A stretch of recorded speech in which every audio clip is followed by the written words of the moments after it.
Hey, welcome to church tonight.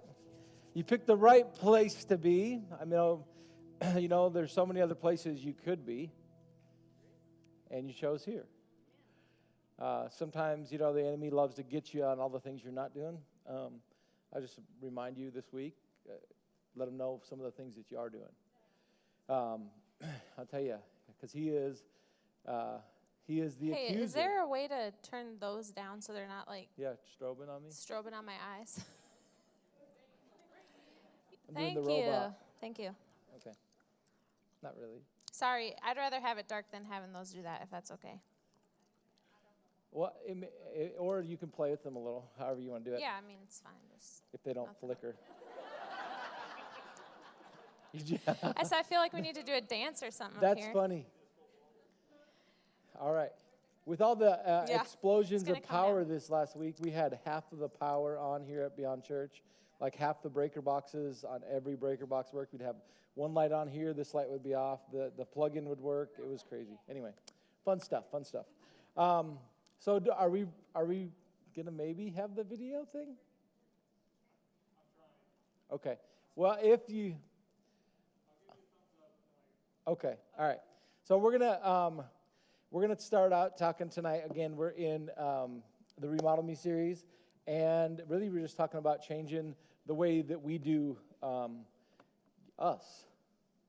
The way that we do us, and we talked about one of the things we really talked a lot about was this statement that is everything is a remodeled me has a strong we, and as long as if I'm healthy, guess what? We will be healthy. Right? How many of you ever heard that saying, if mom ain't happy, ain't nobody happy? Listen, if daddy ain't happy, it's the same deal. If kids are, it just, there's so much overflow or spillage, if you will, slurpage. All right. Anyway, some of you got that. That was the squirrel. Cheddar wheat. All right, so a goofy movie. But anyway, and so we've been, there's so much spillover of one another in our lives. And so one of the things we really talked about was the atmosphere of our homes. And, we talked about what to put in your house. And actually it was posted on Facebook today, just prayer, praise, just what you put into your home and how your words create atmosphere. I'll tell you what, I don't think you can hear enough about your words. And we're going to talk about that again, because you know what happens when you do a remodel? You need another coat. Yep. See, I was a painter, and I've painted custom homes where there was no expense, like whatever they wanted, they just said, yeah, I want to do that, I want to do that. It's $100 per color change after 3 colors. Yeah, that's okay, I have 18 colors, so no problem, There's those homes. Then there's the other ones that would be like builder grade, cheap as possible, spec home, no money in it at all, and flat, one coat wonder, change the color of the sheetrock painting jobs. And inevitably, as the painter, I would come back a year later, and they would be like, and they had a touch-up thing. We'd give them a touch-up kit where they could touch up their own walls, and they would say to me, man, this paint, you can't just wash this paint off the wall. You're right, it's not washable. This is flat. This is flat, like dead flat. But, it was for 25 cents more a square foot. You could have upgraded, anyway. You could have got, what could you got? Another coat. Another coat. And so tonight we're going to talk again about atmosphere. And because it's amazing how fast what we know can wear off. Like just that quick. Because you know why? The enemy comes for the word. He comes for the word, but he wants not just the word that's been sown in your heart. He wants your words.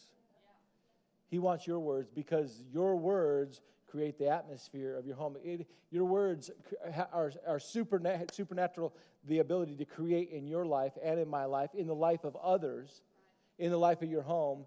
And so I want to talk about not so much just the atmosphere of the home, which we did already. We're going to talk tonight about the atmosphere of the heart. The atmosphere of the heart. Because there is a lot of things that we talk about to ourselves, right? My dad used to always say, it's okay if you talk to yourself as long as you don't answer, right?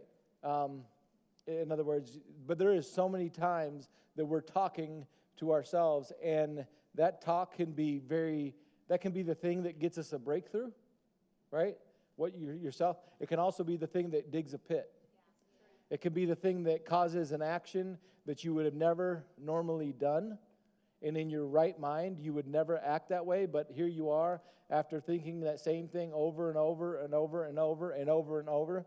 Now you are the very thing that you said you would never be, right? You're acting rash.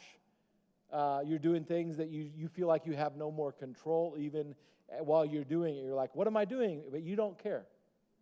I mean, anybody ever been there? Okay. And so I want to see this, Proverbs 18:21.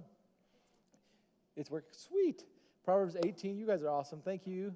Proverbs 18:21 out of the Message says this: words kill, words give life. They're either poison or fruit, you choose. And so we can talk about the words that are coming out of our mouth, but it is the words of the heart that determine what's going to come out of the mouth. It's the words of the heart that's going to determine the course of this life, Proverbs chapter 4, right? And so we're talking about that, the atmosphere of the heart, self-talk. The words that we're talking to ourselves, they literally create an atmosphere in our heart for something to grow or not grow, all right? I want you to see this. We're going to start it off in Matthew chapter 9. Matthew chapter 9, verse 20 through 23. Because our words are like roads connecting us to places. Where are they connecting you? The words of our heart are like roads, or the Bible says in Proverbs chapter 4, it says it's like rivers. Guard your heart with all diligence, for out of it flows the rivers or the pathways for your life. Where are your words taking you? Are the words of your heart the best days were yesterday? Are the words of your heart that it's never going to happen? Are the words of your heart towards your spouse, are the word, staticky? Are the words of your heart towards your children? What are the words of your heart towards your children? You're always gonna, what are the words of your heart? They're not going to turn out. There's a whole lot of self-talk that's going on, and it's a powerful thing. And Jesus said it was powerful. Matthew 9:20, it says this. I didn't have it on my notes, so I will. Keep the video ready, and I'm going to read this. If you have your Bibles, turn there as well. Matthew chapter 9, this 20. This is the story of the woman with the issue of blood. All right, how many of you are familiar with that? Anybody? Well, if you don't know, this woman, she had for 12 years had an issue of blood. In other words, she was bleeding to death, and she couldn't stop the bleeding. She tried everything, and here we are. She says this in chapter 9, verse 20. It says this. It says, and the woman, behold, which was diseased with an issue of blood 12 years, came behind him and touched the hem of his garment. We're talking touch the hem of Jesus' garment, okay? So this woman comes behind him through the crowd, if you read the story, pressed through the crowd and touched the hem of his garment, for she said within herself, or you could say because she said within herself. So she pressed through the crowd and was able to touch the hem of his garment because of what she was saying to herself. If I may but touch the hem of his garment, I shall be whole. But Jesus turned around and said, be of good comfort, your faith has made you whole. And the woman was made whole from that hour. Here's what self-talk produces action. Your self-talk will always produce action. If you are like saying, if you're just frustrated with someone in your heart and you decide to take that bait stick of just, and you go over it and over it and over it and over it, guess what you're going to be doing? The very thing you won't even recognize yourself. Self-talk. Listen, if you self-talk as far as led away, the enemy knows how to lead us, even to lead us away with our own lust, the Bible says. This is why it works so good, because he knows what you like. He studies you to get you to fall. And so if he can get you to start saying within yourself, right, he can take you, he can bring action to your life, right? So self-talk produces action, and this action, God actually called it faith. That's what he said, your faith. Her action was the works of her heart.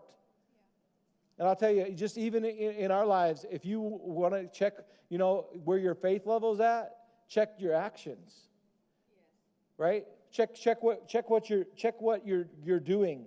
If believing the voice of your heart, as far as concerning healing, concerning restoration, concerning any of that right there is going to determine what you do. That right there is what God says, and what you're doing, God is calling, He's calling it faith. He's calling what you do faith. And what you do was a response of the voice that's in your heart over and over again. And this is where the Word of God comes in. This Word was never meant to convince your head. It was to do what? To transform the way that you think, or transform you from the inside out. It was to transform the heart. It's amazing when God says something, His Word says something. What it changes, when it comes in, it has the ability to change the heart. Have you ever sat there and you just sat one way and you were so convinced, and God just one word changed it all? What happened? The Word to transform a heart. And so we're looking at the heart. And so here's what I'm talking about our house, and talking about the atmosphere of our heart, putting on another coat. I had this question: is the devil in your house? Is the devil in your house, right? Because I think he's in our house a lot of times and we don't even recognize it. And so I wanted to play this video for about a minute and listen to the devil. If you have just a little longer. How many remember Sesame Street? Yeah? 1, 2, right? 3, right? It's the count. This is his song. That I am called the Count, because I really love to count. Sometimes I sit and count all day, but sometimes I get carried away. I count slowly, getting faster. Once I start in counting, it's very hard to stop. Hey, faster, it is so exciting. I could count forever, count until I drop. 1, 2, 3, 4, 1, 2, 3, 4, 1, 2, 3, 4, 1, 2. I love counting, whatever the amount. 1, 2, 3, 4. Okay. He's the count. Count the count. He loves to count. It's so exciting. He'll count and count and count. He'll count faster. What we're going to talk about is this. Is the devil in your house counting? Is he on the inside counting what? Counting suffered wrongs. I love the way he was talking. He's like, I love to count. Get a little faster. And they did this, and they did this, and they did this, and they did this. And the enemy is so great at getting us to count. So we're talking about a remodeled me, and we're talking about changing the atmosphere of not just your home, but your heart. But yet we're letting the devil in all the time. And the Bible tells us in Ephesians chapter 4:27, leave no place to the enemy. Leave no place to the devil. The devil, the accuser. The one that comes again and again and again and again and again. And a lot of times something happens.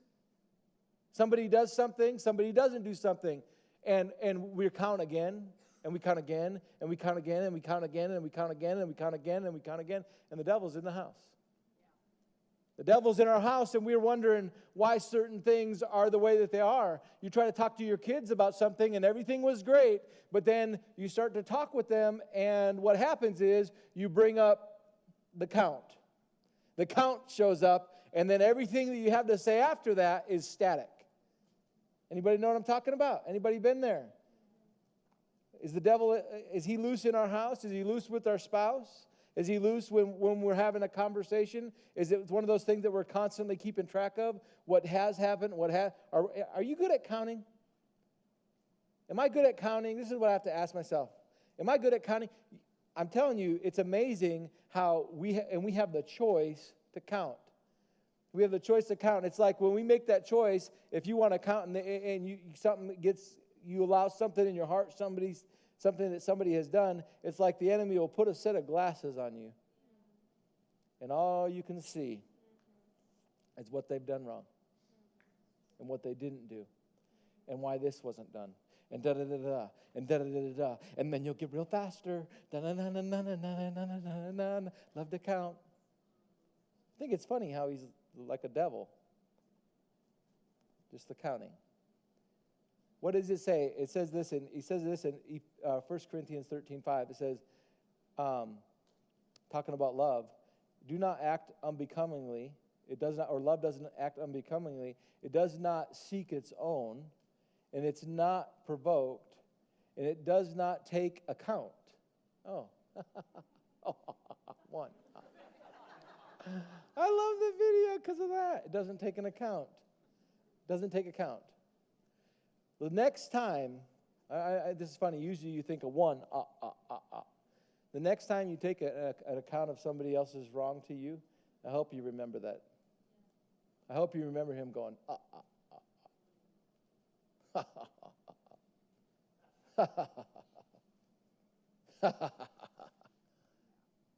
Yeah, count that again. Remember when he talked back to you?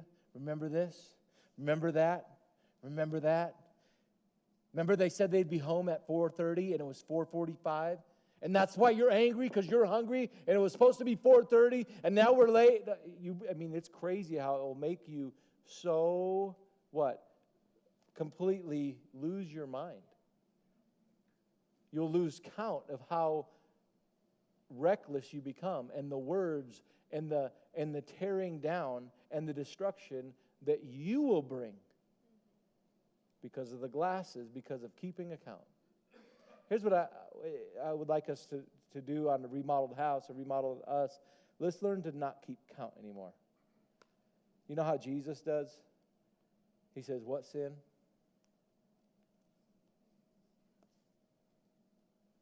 What it would look like if that's how we loved.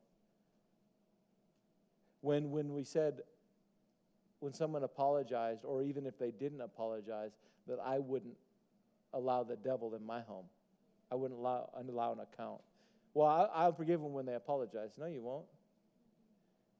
Until they do something else wrong. If you can't forgive without an apology, you won't forgive with an apology. You just put it in the file. And you know what that means? The devil's in your house. And you can do all you want. You can go to the edge of that door and you can run open that door and you can kick the devil out of your house. But if you're leaving a door open, if you're leaving a place open, why did you kick him out the front door and leave the back door open? What good did that do? There's been times we got this new puppy. His name's Mac. He's a little, not so little. He's big now. Big Mac. Big Mac. Anyway, he's getting big, and there'll be times it's like, put Mac outside. And somehow, maybe the back door didn't get latched, and all of a sudden, here he is.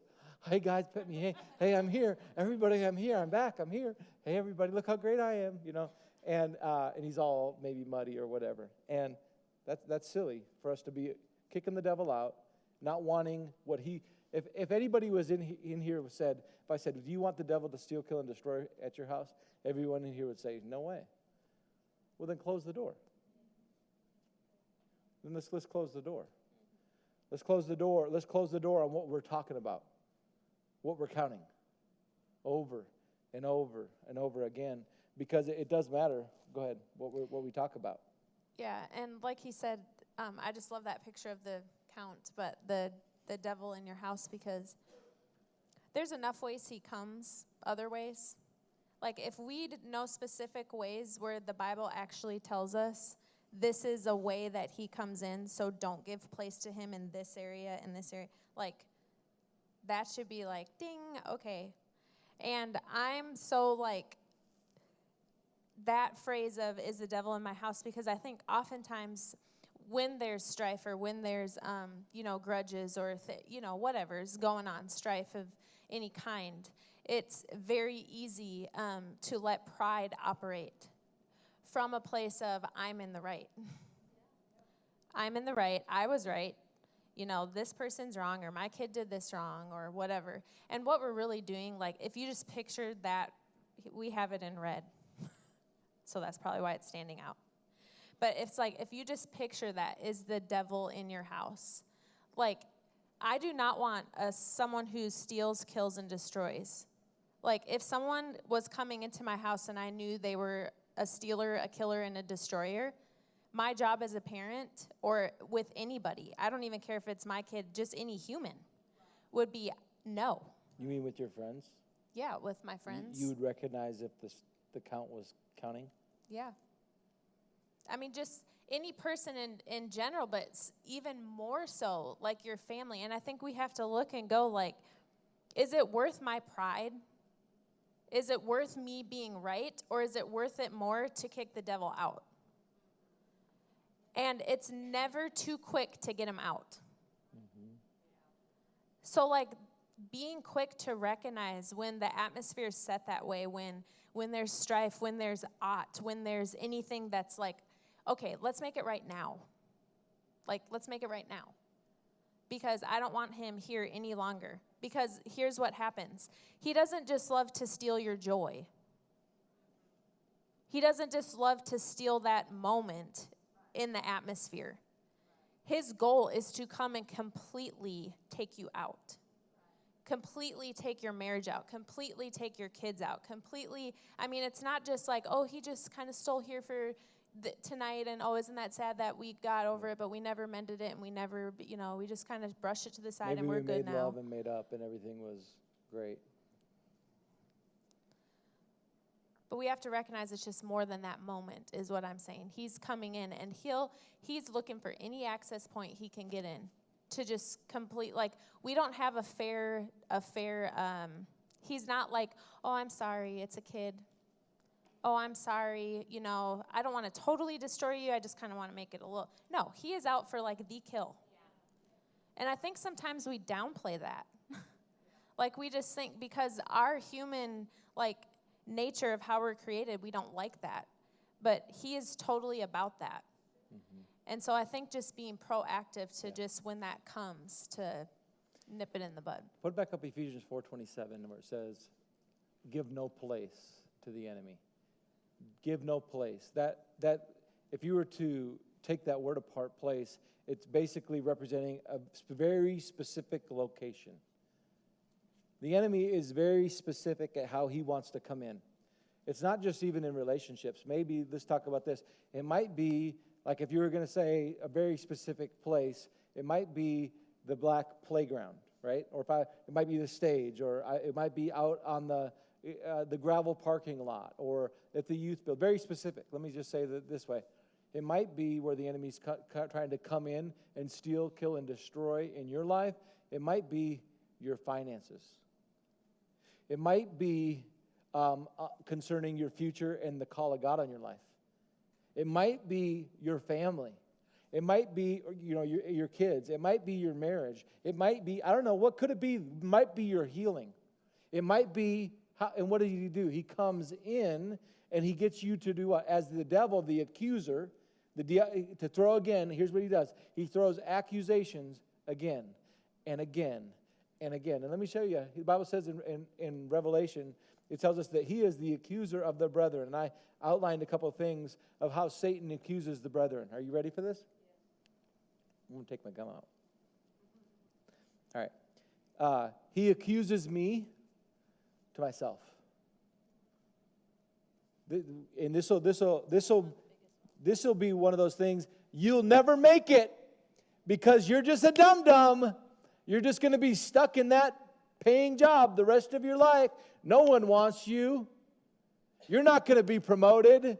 You worthless piece of, you always mess up. You don't know what to say. And here he is, inside the heart. And a healthy me is going to be a healthy we. But when I don't think I can make it, I'm supposed to be the provider of the home. And all I see is I'm only bringing in almost nothing. The enemy's in my house and he's kicking my tail, and yet everything on the outside is supposed to be good. But I'm getting devoured on the inside, and so now I'm looking for something. I'm looking for something. I'm looking for anything, and the enemy's trying to steal, kill, and destroy me. Listen, there is a voice that's being spoken to your spouse that you might not even know about, and it's the accuser. And this is why it's so important that we would do what? That we would honor each other in the house with our words, like we talked about last time, speaking words of life and bringing the value of the other person up. What is that called when something, it goes up in value, over time? What's it called? Appreciate. When things appreciate, they increase value. The words of my mouth have the ability to lift them. The words of my mouth have the ability to lift my kids. I had one of my kids, he didn't get a certificate this year. Which I told him, here, let me write one on it and tear it up, throw it on the ground. That's what would happen. That's what all the other papers come home like. It's not that big a deal. And he goes, yeah, I was wanting to shoot it with my .22. So that was, and then he ended up getting a free book or something that out of the Lost and Found, and he wanted to shoot. I let him shoot it. Sorry, guys, if you're a teacher. And he thought it was the coolest thing. The back side of the book was like, he's like, this is so cool. Anyway. Our words, he's like, I told him, I said, I don't think you got a C. You might have got one on the last report card or something, but A's and B's. But hey, and I said, you know what? There's so much that makes you. There's so much that makes you special. There's so much more I couldn't put on a piece of paper. And there's so many kids. I understand the award ceremony and things like that. I went out to one. We had three boys, and so all of them in the last 2 days have had these things. And the fifth graders today, they say their name. I think what was the word that they used? It wasn't graduated. It was like passed. They get a certificate for you moving on. And then you put all the accolades on people. It's like, I wonder what accolades, if Jesus was reading, what he would say about that person. Like, what measuring stick are we using for people that's really going to allow them to be set free? Like towards our kids. Your kids, they're not all the same. And if you measure them as such, you're going to keep one down. You're going to lift one up, but then he's going to think because that's your measuring stick, he's going to think he's got to stay on top. He's got to stay higher than that stick. So if he ever fails, there's too much pressure there. We can't measure like that. We got to measure by what God says and appreciate. Why? Because the accuser of the brethren, he's trying to accuse what? Self to self. It might be self to self concerning a past addiction or whatever it might be. And you in your heart of hearts, you're trying to be the father or the mother or whatever, and he just keeps you down, keeps you down, keeps you down, keeps you down. Because if you kick you, then guess what? No one else really has to. Because if you're damaged and somebody else hits you, well, then you're just down for that. You're down for it. Just one word from your spouse in a fight when the accuser's already accusing you concerning how you're doing financially, and then there's a money fight, and then they say, well, da-da-da, da-da-da, and it just, you might as well just shot them. Because you just knocked the life out of them.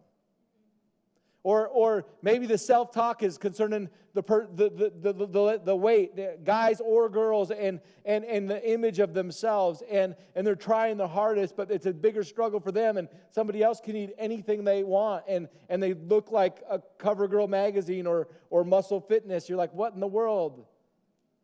And they're trying, and then you say something, oh, those are kind of tight, or hey, are you wearing that? Kind of makes your belly look big. Didn't maybe even mean it. Kind of. Anyway. Satan is trying. He's we need to not be ignorant of his devices. And in his name, there's something about a name and how it's very descriptive of one's duties. Right? He's the accuser of the brethren. He accuses self to self. He accuses me to God. He accuses me to God. He accuses God to me. You want to talk about keeping count? Is the count or is the devil loose in your house? How many times have you prayed for, I don't know, what are you praying for? Are you praying for that promotion? Are you praying for that house? What are you praying for that you thought was going to happen and everything was lined up and then kerplunk? Didn't quite come through. Maybe he's going to accuse God to you. Where's God? Where's God? I thought you prayed. Where's God? Is the devil loose in your house? Because if you're counting, instead of counting on the promise, rest in what God has said and counting him faithful, I'm telling you, you can kick them all you want, but if you're going to mark these up and let him mark these up on yourself, if you're going to let them mark up concerning God and what he did or didn't, I'm telling you, you'll be struggling. He accuses me to myself. He accuses me to God. He accuses God to me. You know what else he does? He accuses you to me. See how they didn't do that? See? He accuses you to me. Or one way you could say, he accuses me to you. It's both. He accuses you to me, but then he accuses me to you. There's 5 ways that he does it. He does it me to myself. He does it he accuses me to God. He accuses God to me. He accuses me to you, and he accuses you to me. He's trying to do what? He's trying to bring destruction. There's to be somebody that could release what? Words. Could it really be about words? Could be. No, I don't even think it could be. It most definitely is. Both the words of your heart and the words of your mouth. What are the words of your heart concerning what God has said to you? Concerning the call of God on your life, concerning the place he has set you at work, concerning the church, I'm just telling you, what's been counting? Are you counting the days until it's been since you prayed? And it moved from God is faithful to God was faithful. God might be faithful. I hope he's faithful. Matter of fact, my words have just the cat has my tongue. Cat has my tongue anymore. There was a time that I would declare the promises of God and God's faithfulness. But now, well, I've just seen too much. Let me just say this. I've counted too many things, is what you would say. The count's loose in my house. Is he loose in my house? Can you imagine that creepy figure in your house? She still is creeped out by him. Tell that. Ever since you were little. I was like, I didn't watch Sesame Street very much, but if we did, my mom always turned off count. So I don't really know how, I grew up in, the Christian home. But I don't know. Somehow, anyway, I had a horrible, and it's, still a dream that sticks with me because you can even ask him today. We were sitting studying, and he started playing something, and I said, what is that? I said, is that the count? And because it immediately brought me back to the nightmare I had. But it was at our church, and he was out there counting. It was lightning and dark, and he was counting. And he said, I'm going to take you away from your parents. And he was counting. So every time I hear the count now, it just... She's like, turn that down. I'm like, turn it down. I don't like one, hearing his creepy voice. 2. It's a bad dream. So we know that he accuses. We know that a lot of times he's loose in our houses or in our hearts where we're counting. We're doing the counting. But how do we stop counting? How do we stop counting? Because we know that this is his job description. We know this. But I need to know how to stop counting. And I'm going to just hit on these just 3 things. Number 1 is this. We let him count when we refuse to admit that we were wrong. When I refused to admit that I was wrong, wow. What happens is I let him count. when I refused to admit that I was wrong, instead of saying, hey, I'm sorry. What happens is you put up a wall, and now you begin to count their indifferences. For refusing to admit that you were wrong, you're saying that I was right, and I have every reason to be right. And James chapter 3 tells us there is a wisdom that is earthly, and it's actually devilish. James 3:15 or James 4:15, it says that it's actually devilish. It's earthly, it's sensual, makes sense, but it's devil, straight from the devil. So if I refuse to admit I'm wrong, guess what? I'm going to let the count. But how do I solve that? I say I'm sorry. Say I'm sorry. You know, you can do it like that. That's what she was saying. Like, I want it done. This is one thing, growing up, I wasn't really good at forgiving when I was young.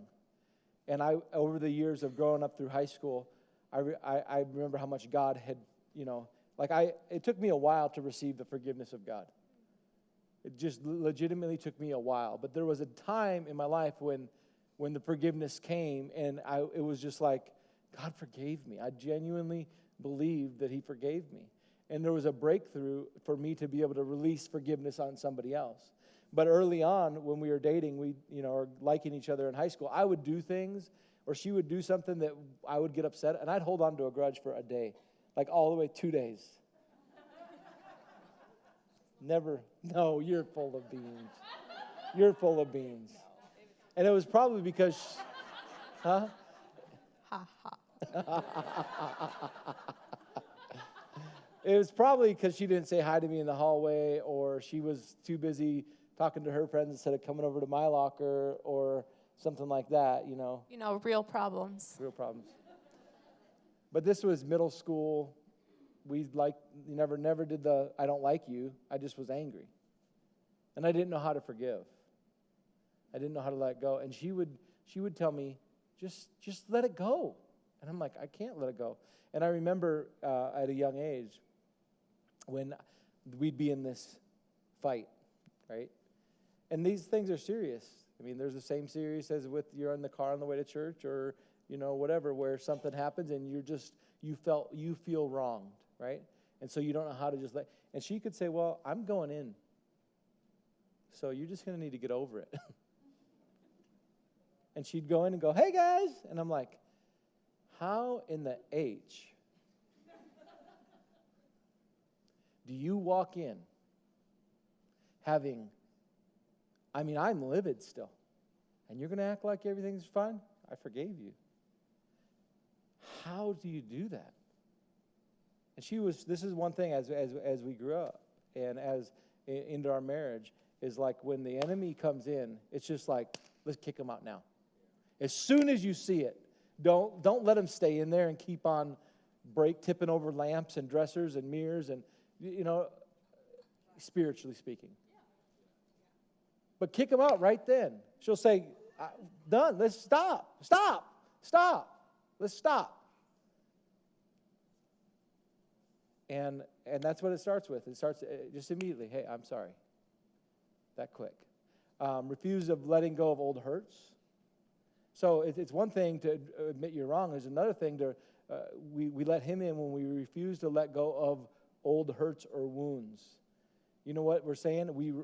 And how to do that? We need to lay down our rights. We need to lay down our rights. And there's a scripture that I've been sharing with quite a few people lately. Psalms 37, and out of the Passion Translation, TPT translation. Psalms 37:4 is my favorite verse. It says, in King James, it says, delight yourself in the Lord, and he'll give you the desires of your heart. But in the Passion Translation, it says, give God the right. Give God the right, and he'll get it to turn out just perfect. Give God your rights. Give God your rights. If you don't have any rights, you can't hold the grudge. Kick them out. It's the enemy that's the one that's been accusing anyways. Listen, why they did that was they weren't trying to hurt you. Genuinely, something was going on with them, with the accuser. Wait, we don't wrestle against flesh and blood. We don't wrestle against flesh and blood. The count was counting. Somebody, he was working behind the scenes. So let's kick him out. Let's surrender our rights and let God make it turn out right. All right? So forgive and refuse to hold suffered wrong. And then here's one that's big. We let the count in our life when we refuse to acknowledge that we did something wrong. Now, or that we refuse that it could lie on our end, or that the enemy could just be withholding a promise from us. When we refuse to admit or acknowledge that maybe it's not God. Have you ever just said it's God, it's God, it's God, it's God, it's God, it's God, it's God, and it might just not be God. It might just be that maybe I'm not seeing something clearly. Maybe I just need to stand, and having done all to stand there for, right? And even when I'm growing weary, I don't grow weary in doing good, because you will reap.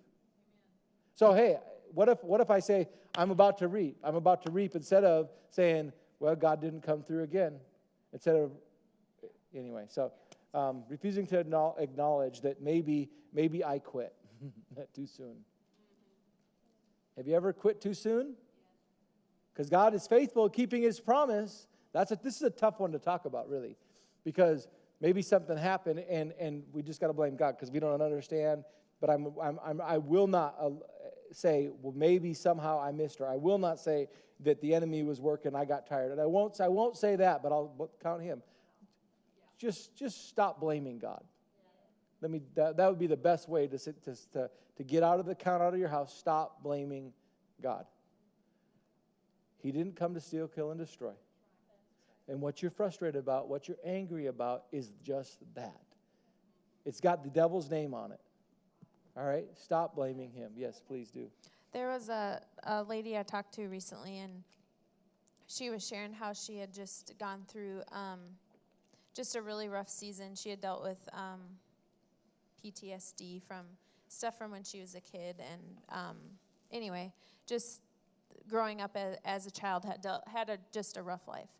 And she was saying, for so long I blamed God, and if you love me, why was I in this? And just she said years of just blaming God, and she had a lot of issues that came up as far as just health stuff in her body, and mentally a lot of stuff with her mind. And she just said she got hooked into a good church and good friends and everything. And she said, I realized slowly, just through reading the Bible and going to church and being surrounded with people, that I just had to let go my blame. I was just blaming God, putting a lot of blame on God. And she said, when I just realized how much He really did love me, and I looked around and saw I was so in the blame game with God that I was blaming all of my problems, that I missed everything God had done for me. Yeah. In providing a good church family, in providing friends, someone that rescued her out of the childhood she was in. She said, I just looked and I really saw God's hand all along the way. And she said, the moment that I released that blame from God, she said, it's just like clarity of mind, just new fresh perspective, and it's just amazing what can happen. And she was just crying, and she said, it's still a work, and God's still doing a work in me. But I just thought, wow, that is so amazing, just what can happen and how skewed our perspective can be when we're in that blame, whether it's blaming others, blaming God, blaming ourselves, whatever it might be. But just the power and the freedom that came when she began to just get into the Word. And then she also began to just be thankful, really, and seeing the steps along the way that God rescued her, and it really brought her out. And anyway, I just think that's a powerful thing. Just when we get in blame, we're skewed. Mm-hmm. We're very, very skewed. And so something we've talked about just in the series is how when we blame, we're valuing self over the relationship. Yeah. And all of this really, God knows, and Satan knows that you and I were created for relationship. Connection. Yeah. It's not good that man should be alone, right? So He created you and me, but He also, our connection with the Father. It's not good. And blame, I'll tell you what, it's one of those things we just got to realize that when I exalt, I'm exalting myself. I want to close this portion of this by asking these 3 questions that we did on the opening line or the opening message of Remodel Me, and is this: do I value relationship over my preference or over myself? Whose fault is it? Does it matter? And then, what are you waiting for? Do I value relationship over myself? Whose fault is it? It's the devil's, right? But when we're talking about whose fault is it, does it really matter? Do we know who we're wrestling against? Okay? Again, and that's that blame. Blame shows value of self over relationship. And then, what are you waiting for? Initiate. Do it first. Man, there's so many times. There was a comment we on Monday night we did God Talks, the start of something we've had for a long time in our heart. Just some conversations from the heart that having with each other. And there was a comment that somebody had asked me concerning praying for them, and my heart really went out to him. And so many times what you want for your family and what you want for your spouse, you'll tell your friend, you'll tell your wife, like let's say it's for your son, right, or for your daughter. You'll tell this way, you'll tell to your buddy, you'll tell to your pastor, but will you sit down with them and just tell them your heart? Just tell them your heart. If you want to have your kids come home, if that's like the cry of your heart, tell them. Hey bud, I know this, all the things that are the voices of the accuser that's been jacking with you. I say, hey, I know I see this. I just want to tell you what my heart is and express. And do you understand that? Just being vulnerable, initiate first. Initiate first in the apology. Initiate first. Be willing to just say, surrender your right. And why? There's something supernatural that when you humble yourself, grace comes in. When you humble yourself, like a flood, just the power of God, and that which you needed then to bring help. It's the help in time of need. It's the patchwork that you couldn't say the right things. You couldn't do the right things, but humility brought grace. And I just would say, do it first. Do it first. If there's things been going on and that there's been the count going on in your life, and you just see how your peace has been robbed, all that, you just go first. And sometimes you might just need to go to the Lord first. And I'm not talking about a person, but I'm talking about just going to the Lord concerning how the enemy has accused God to you, and just go to Him and say, God, I am sorry for calling you a liar. I'm sorry for, and I'm telling you, it'll set you free. It'll set you free. So you want to go to the next portion? Yeah, here. Or where's it? Yeah, I'm done with that top part. You want to do that? You wanted to say that earlier, so. And then we're going to go to thoughts. I don't want to do it all. Oh, it's okay. I just wanted to say this line. We had it highlighted, and this is just something that the Lord's been talking to us a lot about. But it says, when you feel like you don't have a choice, the enemy is working on you. I'll say that again because it's good. When you feel like you don't have a choice, the enemy is working on you. Because the enemy always wants to, and I taught it, I don't even know, maybe a couple years ago now, but victim or victor. The enemy always wants to get us in victim mode. Mm-hmm. All of those things, like he said, God to me, me to God. All of those have the root of the victim mentality. Does that make sense? They hurt me, or this person didn't do something for me. It all goes back to me. And what does that do? Satan's goal is to take, choice away. God gave choice. God is love. The greatest gift of love is that it gives you a choice. God sent Jesus for us, knowing people would not choose him.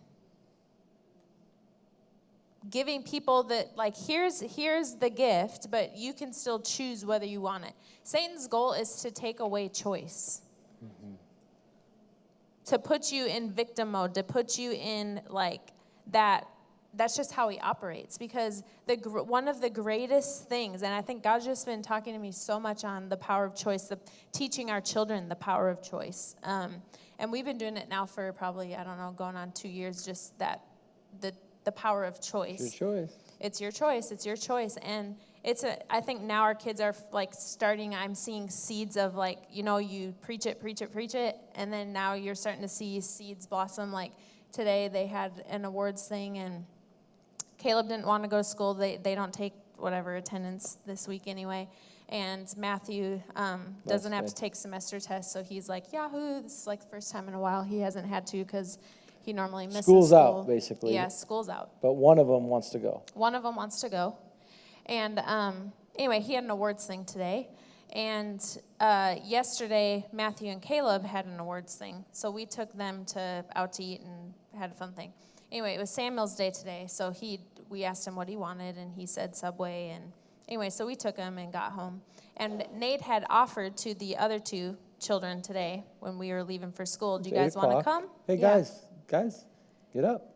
Get up right now, because we're leaving. We're leaving in 30 minutes. And it would be kind for you to come to your brother's award ceremony. And the response was, I don't want to go. I want to stay here. I want to sleep. Okay. All right. So Samuel came back with Subway, chips, and a drink.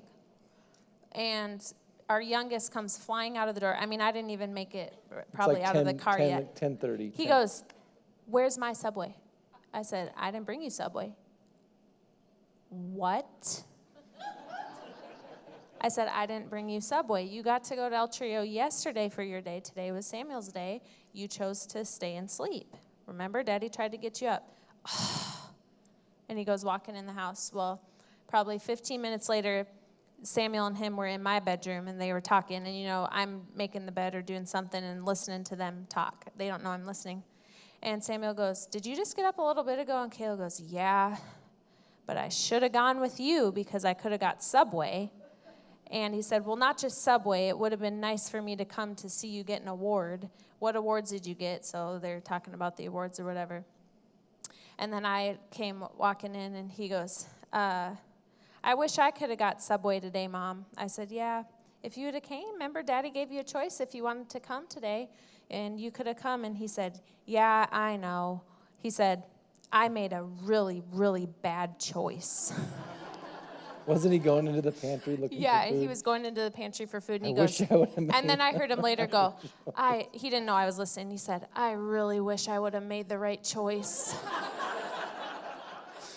But I was like, yeah, buddy, that's right, But I thought, I'm so ingrained, because I just think it's ingrained in me, the entitlement. I just don't like it. So we really try to preach that to our children. But I think it goes for us as adults and in culture that we live in. And it's one of such a big tool that the enemy uses to push blame on other people, push blame on God. Nothing's ever wrong with me. Victim mentality. I didn't have a choice. They made me do it. If this person wouldn't have done this, I wouldn't have done this. If my brother wouldn't have hit me, I wouldn't have hit them back. And it's such a tool to keep us trapped. Mm-hmm.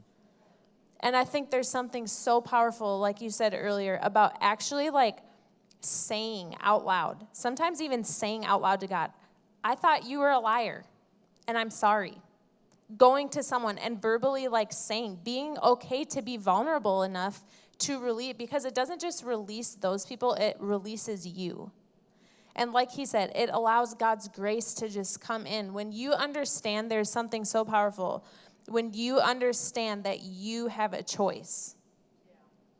Going back to that verse, give no place to the devil. That tells me I have a choice to give him a place, and I have a choice to not give him a place. Yep. What am I going to choose? Yep. I have a choice to do what? Life or death? Yep. What do I want to choose? Like, we don't go around God just making us do things or other people just making us do things. I can choose to forgive or I can choose to hold a grudge. I can choose to walk in love or I can choose not to. Every day, all the time, we have choices to make. And I just think it's such a powerful thing that God gave us, the ability to choose and to choose him, to choose his way. It's amazing if you think about love and just the power of love, not manipulating. He doesn't manipulate us to love him. He doesn't do things to get us to love. He freely gives us the choice to choose him. Mm-hmm. And I just think it's such a powerful, powerful tool. And just recognizing our power of choice and really, like, when you're making choices, really recognize and say, like, I'm choosing this. Mm-hmm. Remember that time I was upset and I was like, this is probably, I don't know, a few months ago, and the kids and somebody did something or whatever, and they did this, and so I'm making a choice to be upset right now. And it was so frustrating. And so I'm now, they shouldn't have done that, but I'm choosing,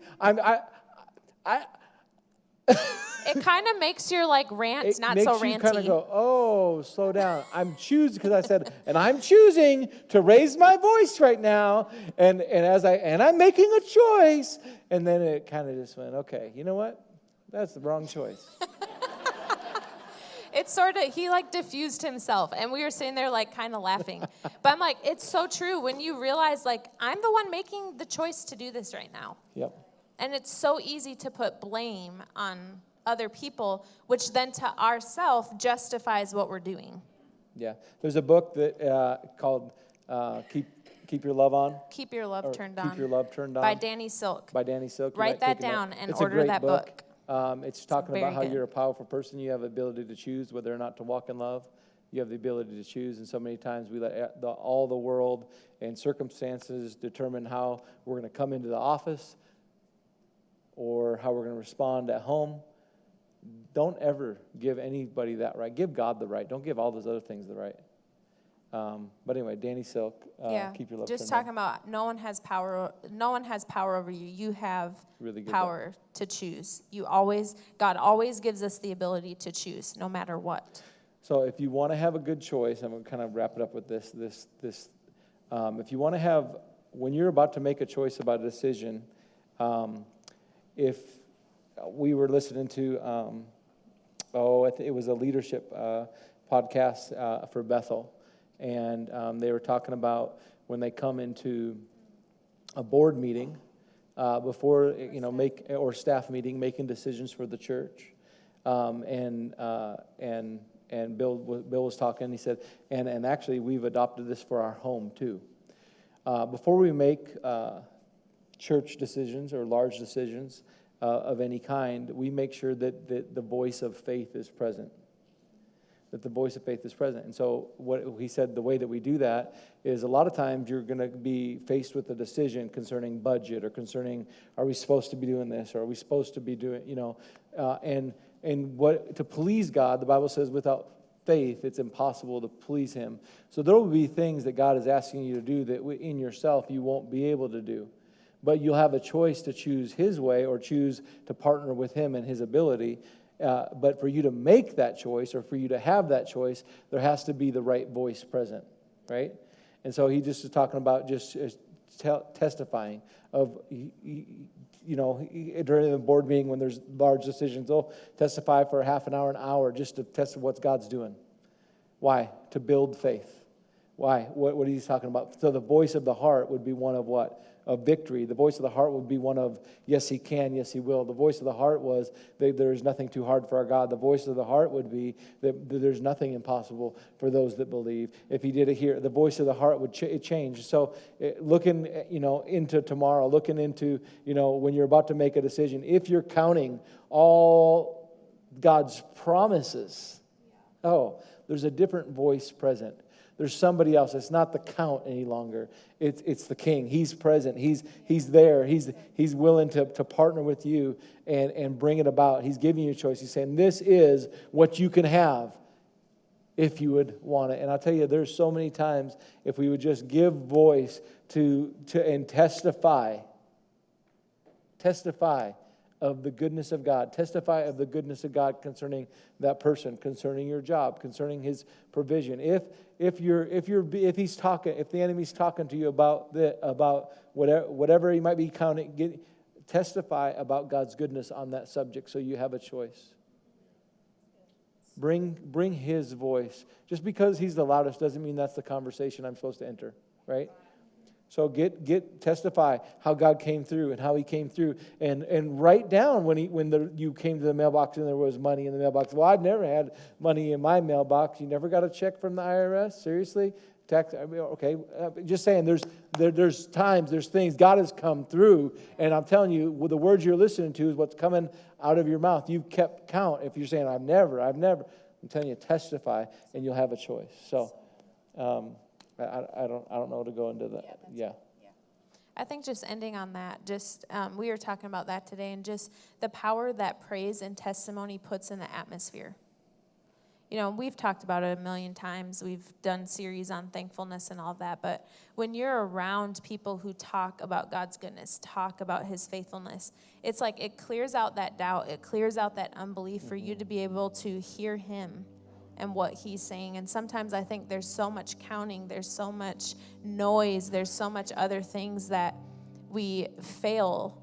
We fail to talk about God's goodness. We fail to bring Him praise. We fail to recall times He's come through. And it causes us to make clouded choices, clouded decisions.